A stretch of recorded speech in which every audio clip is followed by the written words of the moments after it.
Hey guys, it's Ben here from iPhone 3G Hacking, and today I'm going to be reviewing an app called Vlingo.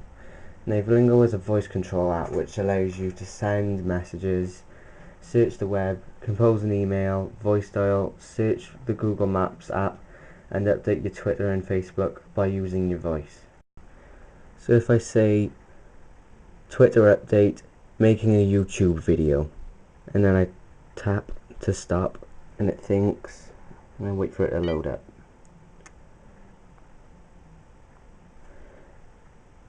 Yeah, so there we go, and then you just send, and it just sends straight to Twitter. And there's other stuff you can do. You can compose to Facebook, like I said, but that basically works on the same level.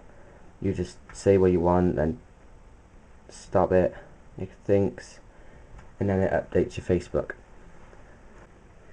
There are other apps in the App Store that let you search the web by using your voice, but none of them have really got as many apps as Vlingo does. Well, no, features. They call them apps. And these are all the features you have here. You have email, SMS, maps, search, social, and voice dialing. Now I just showed you social, which is Twitter and Facebook. All of them are free apart from the email and the SMS.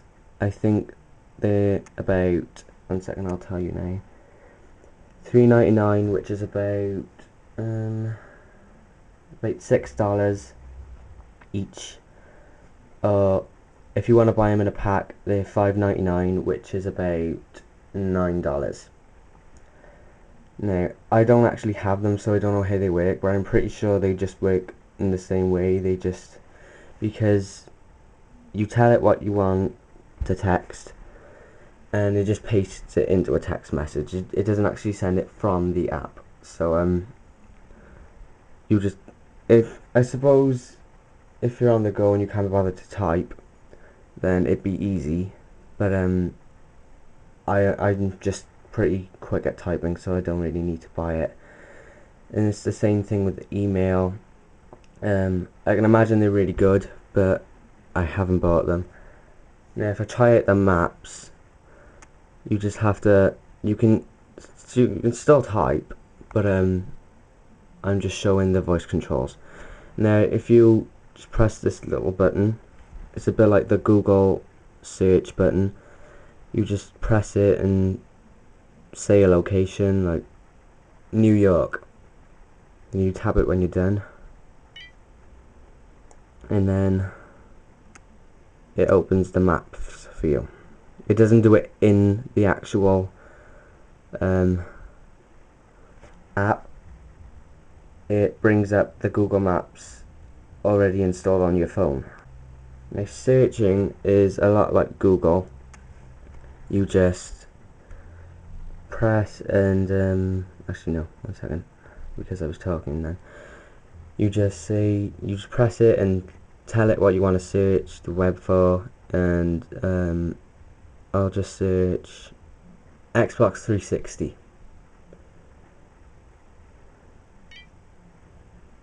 and then it finds it for me, and it loads it up, and it can correct you if you said something wrong, and it works a lot, almost exactly the same as the Google app. I don't know if you can change what search engine you use to search, but I don't think you can, because there's no real, I'll have a look now.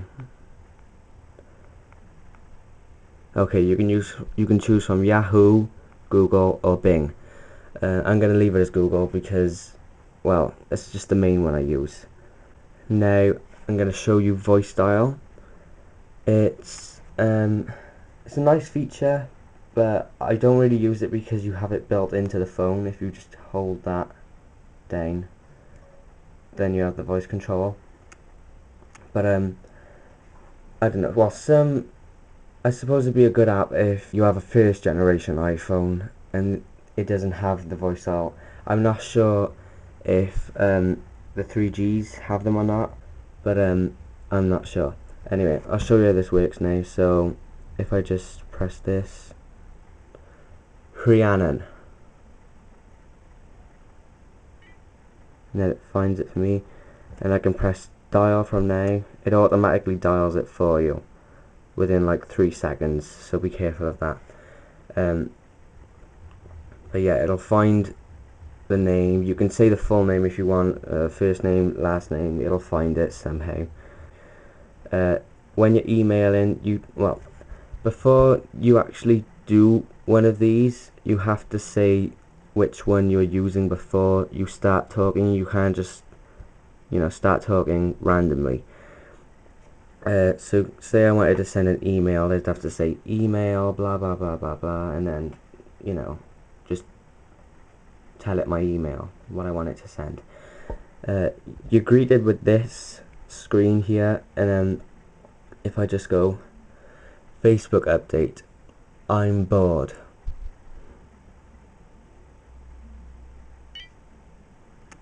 and then I just send it to my Facebook, and there it's updated. What I forgot to mention was this app is actually free, so it's really good, apart from, like I said before, the email and the SMS. You have to pay for them separately. But this app is free in the App Store.